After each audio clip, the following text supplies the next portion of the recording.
नमस्कार, मैं हूं आपके साथ सुनील कुमार शर्मा और आप देख रहे हैं न्यूज जन आवाज।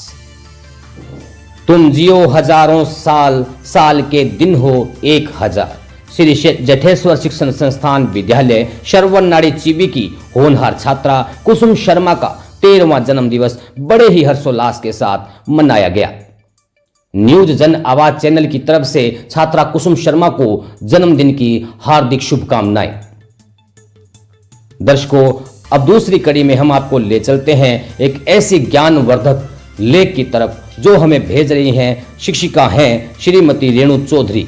बहुत ही अच्छी बात उन्होंने लिखकर भेजी है जो हम चैनल के माध्यम से सभी दर्शकों को सुनाएंगे। बहुत ही गौर से सुनने वाली बात है।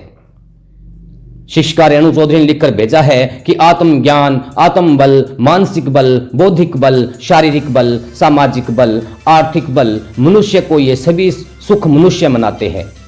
पिछले 1 दशक से लगभग समाज में बहुत बदलाव आया है। समाज में आत्महत्या, नशा, उदासीनता अक्सर देखने को मिल रही है, जिसका एक कारण आज अधिकतर नई पीढ़ी प्रेरणा समाज में प्रचलित फिल्मों से लेते हैं। दिखाई गई विषय वस्तु को जीवन का प्रचलन समझ लेते हैं और अपने जीवन को दिशा भ्रमित कर फिल्मों की अधिकतर बातों को अपने जीवन में उतार कर वैसा ही व्यवहार करने लगते हैं। उदाहरण के रूप में अभिनेता या अभिनेत्री फिल्मों में किसी परिस्थिति वश प्रेम प्रसंग के बाद अलग होने पर शोक दुख प्रकट करते हुए विरह में विभिन्न गलत आदतों का शिकार होना प्रदर्शित किया जाता है। जैसे कि दुख भूलने के लिए मदिरापान और सिगरेट पीना दिखाया जाता है, जिससे नई पीढ़ी के अधिकतर दर्शक अपने जीवन में उतार लेते हैं और उसी तरह का व्यवहार सही मानकर ऐसी परिस्थिति होने पर जीवन में ऐसा करना ही सही मानते हैं, जिसके परिणाम स्वरूप व्यक्ति नशे का आदी हो जाता है और समाज और घर परिवार से दूर होकर अपनी प्रतिष्ठा खोकर अपने जीवन को अंधकार में कर लेता है।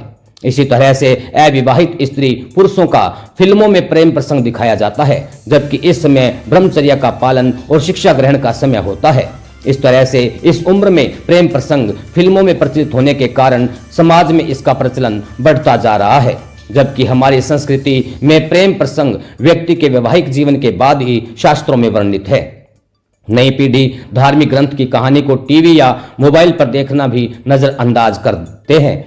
इसमें समाज में इन सब जीवन को खराब करने वाली घटनाओं को रोकने के लिए आवश्यक है कि यदि किशोर अवस्था में जब बालक जानने समझने योग्य हो तो उसे एक निश्चित कक्षा में एक विषय के रूप में बेहतर जीवन जीने का मार्ग नाम जैसी कोई पुस्तक लागू कर एक क्लास इस विषय का कक्षा 12 तक रखा जाए, जहां विद्यार्थी का सही मार्गदर्शन उसके आने वाले पूरे जीवन का हो जाए और वह किसी भी चीज से भ्रमित न होकर सही चीज अपने जीवन में अपनाकर सुख शांति का जीवन हमेशा जिए और भारत का एक जिम्मेदार, सुदृढ़, समझदार नागरिक और भारत का महान भविष्य हो, जिससे कि देश में स्वस्थ और मजबूत भारत के नागरिक हों और देश की उन्नति में अपना योगदान करें और सुख शांति का जीवन व्यतीत करें। अर्थ यही है कि आज हम लोग फिल्मों में देखकर जैसा फिल्मों में करते हैं वैसा ही अपने जीवन में उतार लेते हैं। हमें ज़रूरत है इस देश को मजबूत बनाने की। तो इस देश को मजबूत बनाने के लिए हमें नशा प्रवृत्ति छोड़नी होगी, अच्छे धार्मिक ग्रंथ पढ़ने होंगे ताकि हमारे जीवन में अच्छे संस्कार आए। हम धन्यवाद करते हैं रेणु चौधरी जी का, जिन्होंने ऐसी सुंदर बात लिखकर चैनल को भेजी। चिबीगिड़ा से भंवरलाल बरवर की रिपोर्ट के साथ देखते रहिए न्यूज जन आवाज।